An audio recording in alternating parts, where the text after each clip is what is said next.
Olá, graça e paz.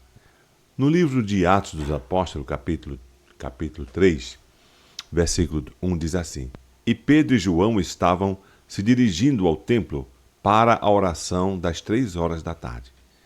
A pergunta que fazemos é: que agenda é essa? Será que Pedro e João não tinham nada mais importante a fazer às 3 horas da tarde? Para que eles, na sua agenda, colocassem que teriam que ir ao templo, que era importante ir ao templo orar? A propósito, orar não é coisa de quem não tem o que fazer. Orar é estar conversando com um ser que você não toca, que você não vê, ou jogando palavras ao ar. Não, a oração não tem nada a ver com isso. A oração é conversar com o Todo-Poderoso. A oração é entrar em contato com Deus diretamente, conversando com Ele dentro dos parâmetros que Ele nos ensinou. A agenda de Pedro, certamente, a agenda de Pedro e João era uma agenda cheia. Mas Pedro e João, eles, na sua agenda, colocou que deveriam ir ao templo, subir ao templo para a oração da hora nona. Tinha um culto de oração. É o que o texto diz. E eles entendiam que era muitíssimo importante orar. A oração faz parte do cristianismo. Na verdade, a oração é meio ilógico. Porque eu sempre, quando falo de oração, eu tenho que orar a um Deus que sabe tudo, conhece tudo e pode tudo. Um Deus que é dono de tudo e Deus que tem interesse em algumas coisas. Mas esse Deus nos chama, nos convida a nós também nos interessarmos por aquilo que Ele se interessa. Na construção desse reino que a igreja está construindo com a pregação do Santo Evangelho.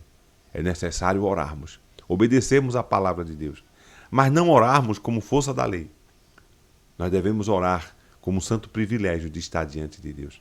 E quando eu falo de oração, eu me lembro de duas pessoas. Primeiro, de Adão. A Bíblia diz que na viração do dia, Adão estava lá conversando com Deus. Oração é conversar. Ele estava conversando com Deus. Adão não tinha vizinho ruim. Adão não tinha desemprego. Adão não tinha doença. Um monte de coisas que hoje nós temos, Adão não tinha. Mas Adão estava lá todos os dias na viração para falar com Deus. Oração é comunhão. Jesus, o segundo Adão, ele sempre estava a orar. Ele ficava uma vigília, 2 vigílias, 3 vigílias, 4 vigílias, orando ao Senhor. Eu fico a pensar, o que Jesus tanto conversava com Deus? De uma coisa eu tenho certeza, ele nunca pediu perdão a Deus, porque ele era perfeito. Mas ele tinha prazer, alegria de estar conversando com Deus. E Jesus Cristo nos ensinou que devemos orar, devemos buscar o Senhor, não para explorar de Deus, ou requerer de Deus coisa que Ele não nos prometeu, mas estar em estado de comunhão, conversando com Ele, dialogando com Ele e fazendo as nossas petições que Ele assim nos ensina a fazermos, para o louvor da glória de Deus. Não fique esmorecido. Vamos continuar a orar, a interceder, a buscar o Senhor na beleza da sua santidade. Até uma outra oportunidade, em nome de nosso Senhor e Salvador Jesus Cristo. Amém.